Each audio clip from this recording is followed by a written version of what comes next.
Hello' friends, আজি আপোনালোকলৈ লৈ আহিছোঁ অসমৰ ইতিহাসৰ কিছুমান প্ৰশ্ন যিবোৰ অসম গভৰ্ণমেণ্টৰ চাকৰিৰ এণ্ট্ৰেন্সসমূহৰ বাবে বহুত বেছি ইম্পৰ্টেণ্ট, লগতে স্কুলীয়া ছাত্ৰ ছাত্ৰীসকলো উপকৃত হ'ব পাৰিব বুলি আশা কৰিলোঁ। আহকচোন চাওঁ।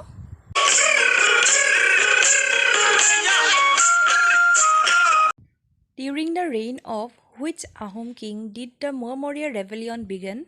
স্বৰ্গদেউ লক্ষ্মী সিংহ। কোনজন ৰজাৰ ৰাজত্বকালত মুৱামৰীয়া বিদ্ৰোহ আৰম্ভ হৈছিল? স্বৰ্গদেউ লক্ষ্মী সিংহ। How many years did Muammaria rebellion going on?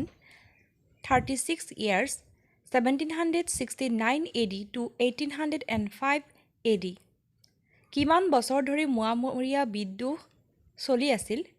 26 বছৰ। 1769 খ্ৰীষ্টাব্দৰ পৰা 1805 খ্ৰীষ্টাব্দলৈকে। During the reign of which Ahom king did the Muammaria rebellion end? স্বৰ্গদেউ কমলেশ্বৰ সিংহা। কোনজন আহোম ৰজাৰ ৰাজত্বকালত মুৱামৰীয়া বিদ্ৰোহৰ অন্ত পৰিছিল? স্বৰ্গদেউ কমলেশ্বৰ সিংহৰ দিনত। Who is known as পৰ্বতীয়া গোসাঁই? কৃষ্ণৰাম ভট্টাচাৰ্য। পৰ্বতীয়া গোসাঁই বুলি কাক জনা যায়? Krishnaram Bhattacharya. Which Ahom king invited British to come Assam for the first time? Swargadeo Gourinath Sinha in 1792 AD. কোনজন আহোম ৰজাৰ আমন্ত্ৰণত পোনপ্ৰথম অসমলৈ ইংৰাজৰ আগমন ঘটিছিল? স্বৰ্গদেউ গৌৰীনাথ সিংহ 1792 চনত। Whom did ৰুদ্ৰসিংহা take refuge? কেশৱদেৱ সত্ৰাধিকাৰ of আউনীআটী সত্ৰ। ৰুদ্ৰসিংহই কাৰ ওচৰত শৰণ লৈছিল? কেশৱদেৱ আউনীআটী সত্ৰৰ সত্ৰাধিকাৰ আছিল। Who was the leader of Dundia rebellion? Haradatta Bujarbarua. This rebellion was also known as Haradatta and Birdatta. কাৰ নেতৃত্বত দণ্ডুৱা বিদ্ৰোহ সংঘটিত হৈছিল? হৰদত্ত বুজৰবৰুৱা। এই বিদ্ৰোহক হৰদত্ত আৰু বীৰদত্ত বিদ্ৰোহ বুলিও জনা গৈছিল। Who dominated Dundia rebellion? কলীয়া ভোমোৰা। দণ্ডুৱা দুখ কোনে দমন কৰিছিল? কলীয়া Bhomora. Who was known as মানে পতা ৰজা? স্বৰ্গদেউ যোগেশ্বৰ সিংহা। মানে পতা ৰজা বুলি কাক জনা যায়? স্বৰ্গদেউ যোগেশ্বৰ সিংহক। Which battle was known as the last battle to restore the independence of Assam? মহগড় বেটেল। অসমৰ স্বাধীনতা পুনৰুদ্ধাৰৰ শেষ ৰণ বুলি কোনখন ৰণক কোৱা হয়? মহগড় ৰণক। What was the title of Matak kingdom? বৰ সেনাপতি। মটক ৰাজ্যৰ উপাধিটো কি আছিল? বৰ সেনাপতি। Who was Phuleswari? Queen of King Shiva Sinha. Phuleswari কোন আছিল? ৰজা শিৱসিংহৰ পত্নী। What was the full name of Maniram Dewan? Maniram Barbhandar Barua. Maniram দেৱানৰ সম্পূৰ্ণ নাম কি আছিল? Maniram Barbhandar Barua. Who led the revolt of 1857 in Assam? Maniram Dewan. অসমত 1857 চনৰ বিদ্ৰোহৰ নেতৃত্ব কোনে দিছিল? Maniram দেৱানে। Who was hanged along with Maniram Dewan? Piyali Barua. Maniram দেৱানৰ লগত কোনজন ব্যক্তিয়ে ফাঁচীকাঠত ওলমিছিল? Piyali Barua. In which year did muffed mills come to Assam? 1853 AD. কিমান চনত মফ্ট মিল অসমলৈ আহিছিল? 1853 খ্ৰীষ্টাব্দত। In the revolt of 1857, the rebels of Assam wanted to re-establish which Ahom prince on the throne? The Ahom prince Kondopeshwar Singha. 1857 চনৰ বিদ্ৰোহত অসমৰ বিদ্ৰোহীসকলে কোনজন আহোম ৰাজকোঁৱৰক পুনৰাই আহোম সিংহাসনত বহুৱাব খুজিছিল? আহোম ৰাজকোঁৱৰ কন্দপেশ্বৰ সিংহক। Who was Bengali Muktiar? মধু মল্লিক। বেংগলী মুক্তিয়াৰজন কোন আছিল? Madhu Mallik. Who tried the case of Maniram Dewan? Captain Holroyd. Maniram দেৱানৰ বিচাৰ কোনে কৰিছিল? কেপ্টেইন হলৰয়ডে। When did the first Anglo-Burmese war take place?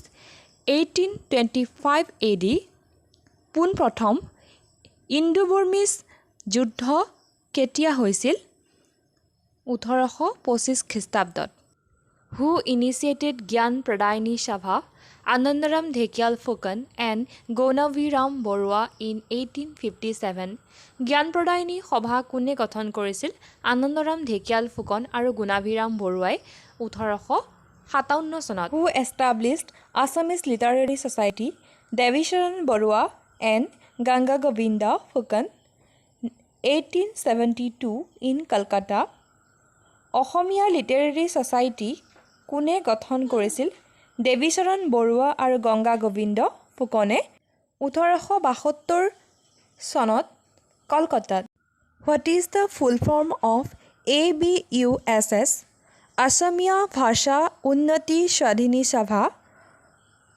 ABUSSৰ সম্পূৰ্ণ নাম কি? অসমীয়া ভাষা উন্নতি সাধিনী সভা। অভা হা।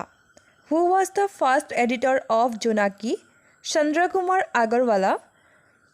জোনাকী কাকতৰ প্ৰথমজন সম্পাদক কোন আছিল? Chandra Kumar Agarwala. When did the first Assam Chhatra Sanmilan held?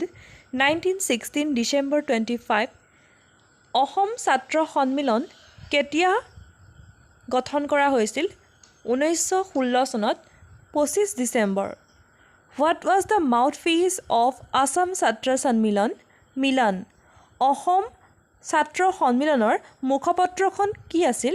Milan. Who was the secretary of Ahom Sabha? Padmanath Gohai Barua in 1893. Where did the first session of Ahom Sabha held? Sivasagar. Ahom সভাৰ প্ৰথমখন অধিৱেশন ক'ত অনুষ্ঠিত হৈছিল? শিৱসাগৰত। In which year Ahom Sabha was renamed as Assam Association? 1910 AD.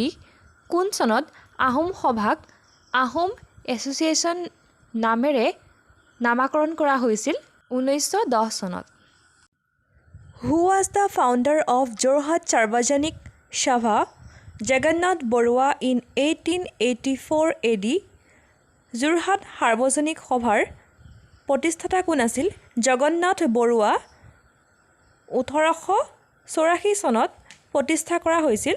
When did Assam Provincial Congress Committee form? 1921 AD.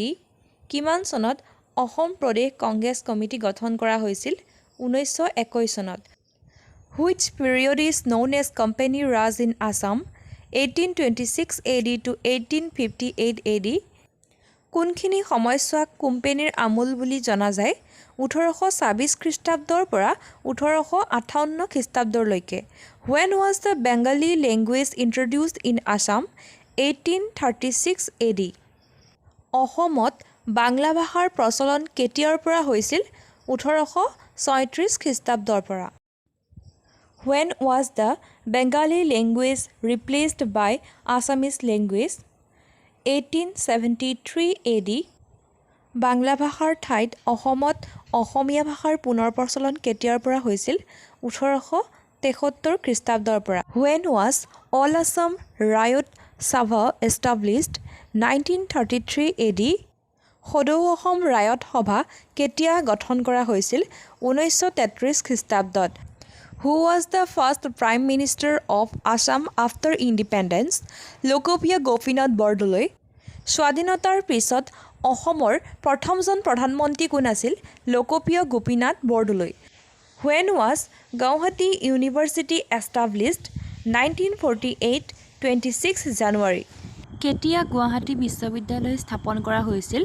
1948 চনৰ 26 জানুৱাৰী তাৰিখে। When the name of Assam Medical College was formally introduced? 1947 3 November. Assam চিকিৎসা মহাবিদ্যালয় কেতিয়া আনুষ্ঠানিকভাৱে নামাঙ্কিত হৈছিল? 1947 চনৰ 3 নৱেম্বৰ তাৰিখে। When did Ajan Fakir come to Assam? 17th century during the reign of Ahom King Pratap Singha. Azan Fakir অসমলৈ কেতিয়া আহিছিল? 17 শতিকাত আহোম ৰজা প্ৰতাপ সিংহৰ ৰাজত্বকালত। What is the original name of Ajan Fakir? হজৰত শ্বাহ মিৰাণ। আজান ফকীৰৰ সম্পূৰ্ণ নাম কি আছিল? হজৰত শ্বাহ মিৰাণ। আজিলৈ সামৰিছোঁ। ভিডিঅ'টো যদি চাই ভাল লাগিছে প্লিজ লাইক কমেণ্ট শ্বেয়াৰ কৰিব আৰু চেনেলটোত নতুন হ'লে ছাবস্ক্ৰাইব কৰি দিব পুনৰ নতুন ভিডিঅ'লৈ আহি আছোঁ নেক্সট এপিছডত ধন্যবাদ